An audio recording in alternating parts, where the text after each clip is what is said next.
नमस्कार साथियों, एक बार फिर आप सभी का स्वागत है।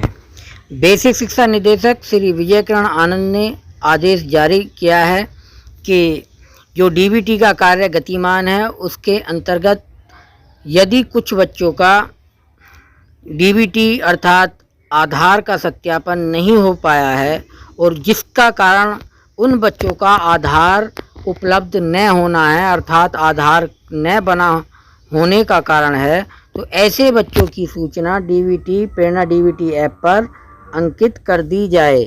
अगर ये सूचना अंकित नहीं की जाती है तो इस कार्य के लिए पूर्ण रूप से विद्यालय का समस्त स्टाफ एवं संबंधित खंड शिक्षा अधिकारी जिम्मेदार होंगे।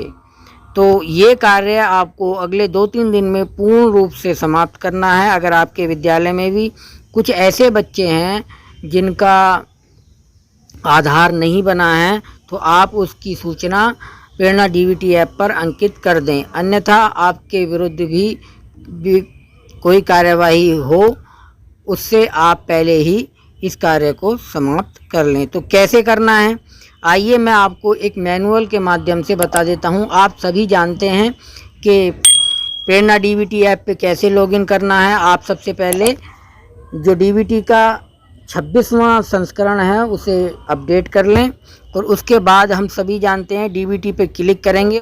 जैसे ही यहाँ पे ये जो बच्चों की संख्या दिखाई देती है, अभिभावक माता पिता का डाटा भरें और प्रमाणित करें। यहाँ पे प्रमाणित बच्चे आते हैं, आप सभी विदित हैं, और यहाँ पे अप्रमाणित और यहाँ पे सिंक आते हैं। तो हम जैसे ही यहाँ पे क्लिक करेंगे तो ये हमारा जो है ऑप्शन आएगा खुल के कि विवरण भरें। ये ऑप्शन आ जाता है यहाँ पे विवरण भरें, और हम जैसे ही विवरण भरे पे क्लिक करते हैं तो हमें ये जो है बच्चे की जानकारी भरने के लिए ले जाता है। बाकी सारी प्रक्रिया से आप अवगत हैं तो मैं बाकी सारी प्रक्रिया को नहीं बताऊंगा, केवल उसे बताऊंगा कि जब बच्चे का आधार नहीं बना है, तो जब बच्चे का आधार नहीं बना है तो हमें क्या करना है, हमें यहाँ पे नहीं पे क्लिक करना है। क्योंकि जब बच्चे का आधार बना होता है तो हमें यहाँ पे क्लिक करते हैं, जबकि जब नहीं बना है तो हमको ये क्लिक करना है। और उसके बाद जो है हमें आधार जो है बच्चे का नहीं बनने का कारण यहाँ पे सेलेक्ट करना होता है। अगर बच्चे का आधार जब नहीं बना है तो हमें यहाँ पे सेलेक्ट कर देना है। जैसे ही हम इस पे क्लिक करेंगे तो हमारे सामने ये एक चीज़ और आती है कि बच्चे का आधार बनने की प्रक्रिया में है। नहीं बनने पे 2 ऑप्शन आते हैं कि एक प्रक्रिया में है, तो उसमें एक एनरोलमेंट नंबर हमको यहाँ पे अगर उपलब्ध हो गया तो यहाँ पे भर देंगे एनरोलमेंट। अगर एनरोलमेंट रजिस्ट्रेशन भी नहीं हुआ है तो फिर हमें क्या करना होता है, यदि छात्र छात्रा का आधार नहीं बना है और रजिस्ट्रेशन के अनुसार छात्र छात्रा की डिटेल भी नहीं है, तो हम जो है कि यहीं पे ये भर देंगे कि बच्चे का आधार उपलब्ध नहीं है।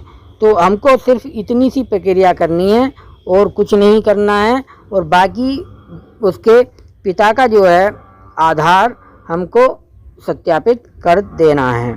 आपको एक बार फिर मैं बता दूं, रिवाइज कर लेते हैं कि सर्वप्रथम डीबीटी का 26वां वर्जन अपडेट करना है।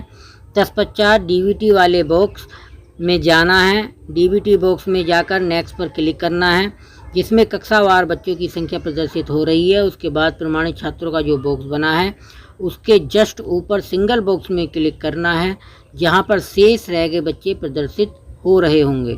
उसके बाद जितने बच्चे आपके यहाँ अभी प्रमाणित नहीं हैं उनके आगे विवरण भरे लिखकर आ रहा होगा। विवरण भरे पर क्लिक करना है। उसके बाद छात्र छात्रा का पूरा डिटेल खुल जाएगा। छात्र का आधार बना है तो 2 ऑप्शन बनकर आएंगे, हाँ और नहीं। नहीं पर टिक करना है और उसके बाद छात्र छात्रा का नाम भर देना है, उसकी डेट ऑफ बर्थ भर देनी है। इसके पश्चात कारण यदि छात्र छात्रा का आधार नहीं बना है तो 2 ऑप्शन आएंगे। एक आएगा आधार बनने की प्रक्रिया में है। जैसे ही आप आधार बनने की प्रक्रिया में टिक करेंगे उसके बाद आपको एनरोलमेंट आईडी भरनी होगी। दूसरा विकल्प है आधार नहीं बना है। आधार नहीं बना है पर क्लिक करेंगे तो आपको आगे कुछ भी नहीं भरना है, सिर्फ गांव का नाम और पिन कोड भरकर बच्चे को प्रमाणित कर दें। तो इस तरह से आप जो हैं ये प्रक्रिया पूर्ण कर लेंगे।